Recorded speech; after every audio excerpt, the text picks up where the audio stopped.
Hello, welcome to today's immigration tidbit. Are you in deportation proceedings, or do you know someone who's in deportation proceedings and they've received the NTA, the notice to appear, and you're wondering what exactly is that? What is the notice to appear? Well, if you've ever seen a criminal trial, or, based on everything we've seen politically the last year, an indictment, where essentially it lists what charges are being brought and so forth, it's similar to that. The notice to appear is the beginning of the process of the U.S. government trying to deport a person. Okay, there's certain due process afforded to people. They can't just be thrown out of the country, and they get their day in court, sort of say. And so the way that that process begins is with the notice to appear. So the notice to appear has a few sections on it, which are relatively normal in every notice to appear.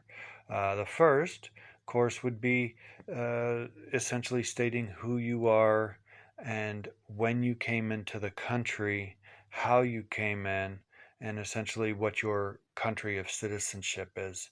And each one is numbered. Okay, and then after that, it lists the uh, items that you did or that they claim you did in order to make you deportable. So they'll list, for example, that you committed fraud or burglary on whatever date your sentence was, whatever, and that lists the section of why they want to deport you, and then the next section will be the area of law that they are using to show what authority they have to deport you. So, essentially, say under section whatever of the Immigration and Nationality Act, because you are considered an aggravated felon, and so forth. That would be the ground for removability. And so that particular document, when you have the master calendar hearing, you or your attorney has to plea, uh, either agree or disagree, confirm or not confirm, basically, each of the allegations in the notice to appear. And you first have to understand that the burden of proof is on the government to prove by clear and convincing evidence that you're removable. So I can't tell you the number of times over the 3 decades that I've practiced that immigration judge will try to alter that burden. So, for example, like I was stating, there'll be something on the notice to appear which will show the crime they believe that you committed. And the judge, without even looking at any of the documents immigration has, without looking to see if the conviction documents are proper, whether they're authenticated, whether they apply to you, will turn to you, the person in removal proceedings, known as the respondent, and say, "Did you commit this crime?" Things like that, of which I, you know, assuming I'm in the courtroom with the respondent, I will jump in and give the spiel about how the respondent has no duty to answer that question, and that by answering that question, the judge is altering the law, the burden of proof that needs to be shown in order to determine whether or not the respondent is removable. And then I'll get into claiming the fifth for the respondent. Say on the fifth, they won't answer that.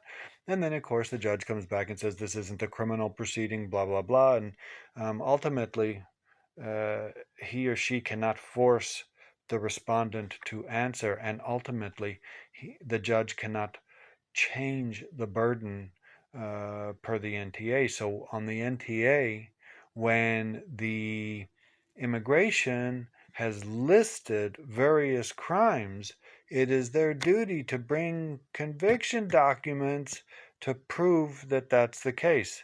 Now, conviction documents are not internal immigration documents with 10,000 different codes written on it that nobody knows what they're talking about, unless you happen to be one of the officers inside immigration. That's not a conviction document, and that document should be objected to in order to show that the conviction is legitimate on the NTA. So there's all kinds of things that happen with the NTA at the master calendar hearing. And even though the master calendar hearing is only a few minutes long, minus the 2 hours you wait to get called by the judge, it's very important. It determines the path that will be taken in immigration in your case, the relief you will be seeking, the applications you will be submitting, whether you're determined to be removable, whether the case can be terminated. There's all kinds of stuff that can happen. So, just as a side note, when you know somebody, a relative of somebody in detention goes, "What do I need to do to help during the master calendar proceeding?" I mean, that's like breaking an arm and asking, "Can you tell me how I fix my arm right now?" I mean, there's just so many things that have to be done in order to uh, try to maintain and win the case so that you're not removed or deported. So the NTA also has on it, or should have on it, when the court date is, where it is, and the time. If it does not have that, then there are cases out there that saying the NTA is defective, and you could make a motion to terminate the case because of it. If someone doesn't know when their court date is, and they're served with the NTA. So there's all kinds of stuff that can be done. Now, it doesn't mean if the case is terminated because of a defective NTA that they can't just reserve another NTA, but this time do it properly. But that, in a nutshell, is the NTA, or notice to appear. There's a lot of stuff to it. I've just sort of touched the surface, but at least hopefully you have a little idea of how to handle and what needs to be done when you have an NTA and immigration proceedings have begun against you in order for them to try to remove you